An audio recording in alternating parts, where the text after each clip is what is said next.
Agora você trouxe essa questão do Rio de Janeiro, especificamente, como que você interpreta o que acontece no Rio de Janeiro hoje? Porque, além de tudo, além da gente ter um governo que tem um discurso violento, lá existe um governo estadual que também tem um discurso muito violento. Uhum. Ele foi eleito, enfim, falando que era para dar tiro na cabecinha para matar.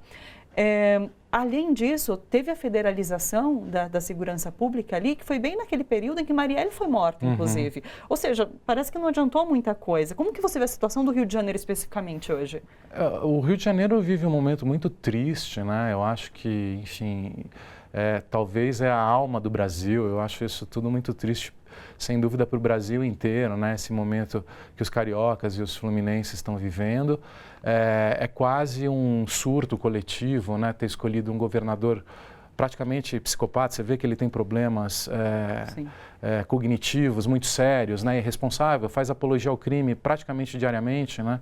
Você vê isso no governo do Estado, como o próprio presidente, né? A gente ter elegido um presidente com esses limites cognitivos, né? Com essa dificuldade de observar a realidade, fazendo apologia ao crime, tudo isso é um momento muito difícil que a gente tem vivido, mas precisa encarar, né? A gente vai ter que passar por isso, muita resiliência, né? Muita resistência também, para evitar que eles prejudiquem um país já em um estado em situação muito difícil, né?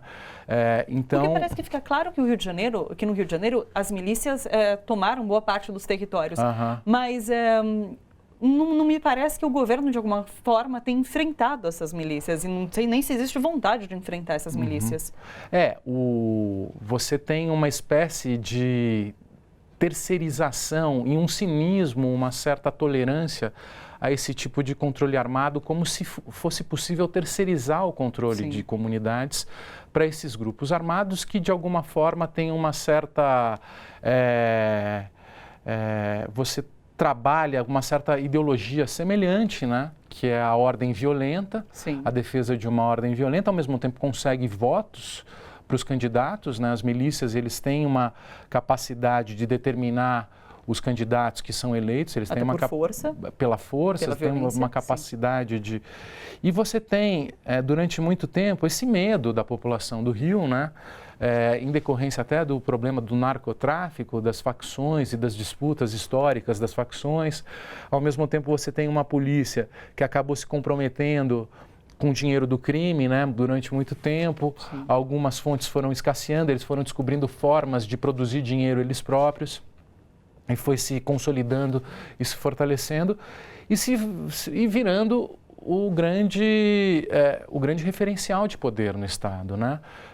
Então, isso é muito preocupante, né? Você tem uma fase isso sim é um desafio e um aspecto muito problemático quando o crime organizado passa a adentrar as instituições do Estado, passa a conseguir eleger pessoas que isso o tráfico nunca conseguiu fazer. Porque o estigma do traficante é muito forte ainda. Da droga e do descontrole. As pessoas não vão votar em alguém que defende a droga ou que defende o crime. Dá para princípios mais morais do que, enfim... Morais, históricos e raciais, inclusive, né? Você tem uma história ligada ao tráfico que é o grande vilão, o grande bode expiatório. As pessoas têm medo do bandido, né? O bandido é o grande vilão das cidades, né? É o nosso bode expiatório, assim, o que nos causa medo e tal. Então não se vota nele. Mas a polícia que mata o bandido, esse tem um apelo e um poder de sedução e de voto muito grande, e mesmo sendo ele também um bandido e um criminoso, né? Mas ele tem um discurso que se mostra de uma outra maneira como antídoto, né? Que interessante, Olha só, você que curte a TVT e quer contribuir com a gente para que a nossa programação chegue cada vez mais longe, se inscreva no nosso canal do YouTube /Rede TVT e torne-se membro. Ou então faça a sua contribuição em nosso Catarse. É só acessar catarse.me/TVT. A gente agradece.